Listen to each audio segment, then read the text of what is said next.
இன்னைக்குதான் கனிமொழி போய் நிதி அமைச்சரை பார்த்திருக்காங்க. எதுக்காக பார்த்திருக்காங்கன்னு பார்த்தா செங்கல் மேல இருக்கிற வரியை குறைக்கணும். அதான் ரொம்ப முக்கியமா.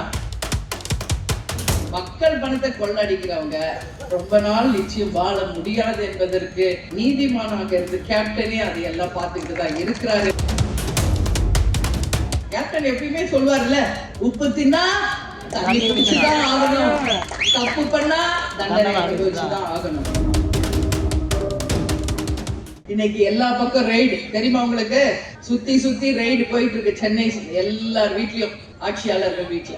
அதனால இன்னைக்கு அனைத்து பேருமே பயந்து, அந்த ரைடுகளுக்கு பயந்து இருக்கின்ற ஒரு நிலைமை தமிழ்நாட்டில் இருக்கிற ஆண்டவர்கள், ஆட்சி செய்பவர்கள் அனைவரும் எல்லார் மேலும் ஊழல் நிச்சயமாக நிரூபிக்கப்பட்டிருக்கிறது. கேப்டன் எப்பயுமே சொல்வார்ல, உப்பு தின்னா தண்ணி குடிச்சுதான் ஆகணும், தப்பு பண்ணா தண்டனை அனுபவிச்சுதான் ஆகணும். மக்கள் பணத்தை கொள்ளடிக்கிறவங்க ரொம்ப நாள் நிச்சயம் வாழ முடியாது என்பதற்கு நீதிமானாக இருந்து கேப்டனே அதை எல்லாம் பார்த்துக்கிட்டு தான் இருக்கிறாரு என்பது இந்த நேரத்தில் சொல்றேன்.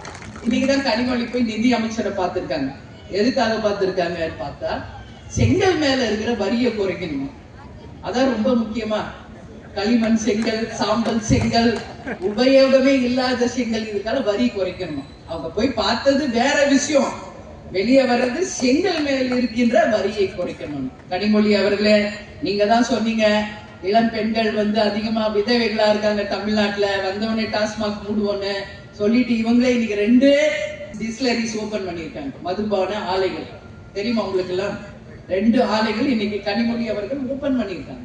அதனால நீங்க சென்ட்ரல் கவர்மெண்ட்ல இன்னைக்கு எம்பியா இருக்கீங்க, அமைச்சர்களை சந்திக்கும் பொழுது நீங்க கேட்க வேண்டியது, தமிழ்நாட்டில் டாஸ்மாகை நிரந்தரமாக மூடுங்கள், எங்களுக்கு மருத்துவத்தையும் கல்வியும் இலவசமா கொடுங்க, மணல் கொள்ளையை முற்றிலுமாக எங்க தமிழ்நாட்டுல தடுக்கணும், கனிம வள கொள்ளையை தடுக்கணும், ஒரு லஞ்சம் நேர்மையான இல்லாத ஒரு நல்ல ஆட்சி வர்றதுக்கு எங்களுக்கு சப்போர்ட் பண்ணுங்கன்னு கேட்கணும் அவங்க.